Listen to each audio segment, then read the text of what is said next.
Hello बच्चों, कैसे हैं आप सभी। जैसा कि मैं पिछली वीडियो में आपको अनुसूचियां ट्रिक के माध्यम से याद कराए थे, इस वीडियो में मैं उसी अनुसूचियों को मैं क्विज के माध्यम से, क्वेश्चन के माध्यम से लेके आया हूं आप लोगों के बीच। आप आइए इस वीडियो से जुड़िए और अपना प्रैक्टिस कीजिए। देखते हैं कितनी चीजें आपको याद हुई हैं। जैसे पहला क्वेश्चन लिखा हुआ है, वर्तमान में भारतीय संविधान में कितनी अनुसूचियां हैं। जब मूल अनुसूचियों की बात करें, मूल संविधान में अनुसूचियों की संख्या की बात करें तो मूल संविधान में कितने हैं? 8 हैं। और अगर वर्तमान की बात करें तो वर्तमान में कितनी अनुसूचियां हैं? 12 हैं। अगले क्वेश्चन की बात करते हैं हम। संविधान सभा की प्रारूप समिति द्वारा प्रस्तुत प्रारूप संविधान में कितनी अनुसूचियां थी। जो प्रारूप समिति कब आई थी? मूल संविधान के समय। तो प्रारूप समिति द्वारा प्रस्तुत संविधान में 8 अनुसूचियां थी। अगला क्वेश्चन है, संविधान सभा द्वारा अंतिम रूप से पारित संविधान में कुल कितनी अनुसूचियां थी। तो जब संविधान लागू हुआ था उस समय मूल संविधान की बात कर रहा है। क्वेश्चन को थोड़ा सा हम लोग समझेंगे। क्वेश्चन घुमा के पूछ रहा है। कैसा पूछ रहा है? जब आपका प्रैक्टिस होगा तभी क्वेश्चन को आप सही कर पाएंगे। इसमें बोल रहा है संविधान सभा द्वारा अंतिम रूप से पारित संविधान में कुल कितनी अनुसूचियां थी। तो इसमें 8 अनुसूचियां थी।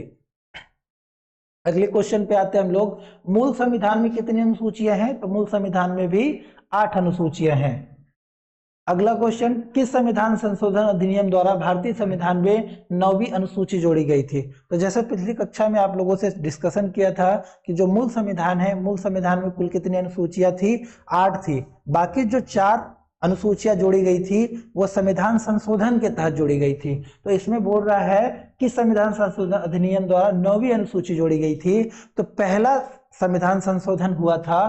पहला संविधान संशोधन कब हुआ था? तो उसी के तहत ये जोड़ी गई थी। पहला संविधान संशोधन 1951 के तहत क्या किया गया था? ऐड किया गया था, जोड़ा गया था। दूसरा जो क्वेश्चन है अगला आपके सामने, 52वें संविधान संशोधन अधिनियम द्वारा 1985 में कौन सी अनुसूची भारतीय संविधान में शामिल की गई थी।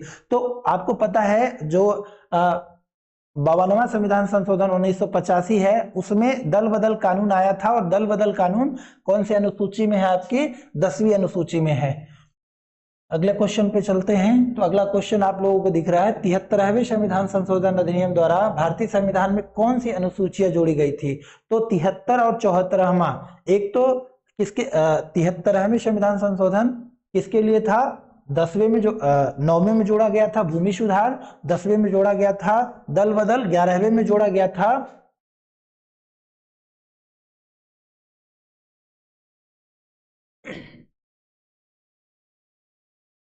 11वें में 73वें संविधान संशोधन अधिनियम द्वारा भारतीय संविधान में कौन सी अनुसूची जोड़ी गई थी। तो ये 11वीं जोड़ी गई थी। अगले क्वेश्चन में जो दिया हुआ है, 74वें संविधान संशोधन अधिनियम द्वारा किस भारतीय संविधान में कौन सी अनुसूची जोड़ी गई थी।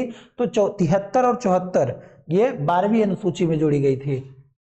अगला जो क्वेश्चन लिखा हुआ है, संविधान की द्वितीय अनुसूची का संबंध किससे है। तो जैसे हम लोग स्पोर्ट्स में याद किए थे, यस मतलब स्टेट और यूटी की बात करता है, पी मतलब पेमेंट, वेतन की बात करता है। तो महत्वपूर्ण पदाधिकारियों के वेतन से संबंधित यह अनुसूची दी गई है। अगला क्वेश्चन जो दिया गया है, भारतीय संघ में शामिल राज्यों और संघ शासित क्षेत्रों का उल्लेख भारतीय संविधान की किस अनुसूची में दिया गया है। इसमें क्या बोल रहा है? राज्य और संघ शासित क्षेत्र, मतलब राज्य और यूटी की, स्टेट और यूटी की बात कर रहा है। तो किस अनुसूची में है? प्रथम अनुसूची में है। आइए देखते हैं आपका स्कोर क्या रहा। तो वीडियो अच्छा लगा हो तो वीडियो को लाइक करें, शेयर करें, कमेंट करें। अगर इसी तरीके से वीडियो चाहते हैं तो कमेंट में जरूर बताएं। मैं कंटिन्यू सेशन लेके आऊंगा हर चैप्टर वाइज, हर आपके पेपर के लिए पॉलिटी का चैप्टर वाइज क्वेश्चन आपके समक्ष डेली लेके आऊंगा। और ऐसे ही अपना आप लोग प्रैक्टिस करते रहें, तैयारी करते रहें, सुदृढ़ रहें। धन्यवाद। सुरक्षित रहें।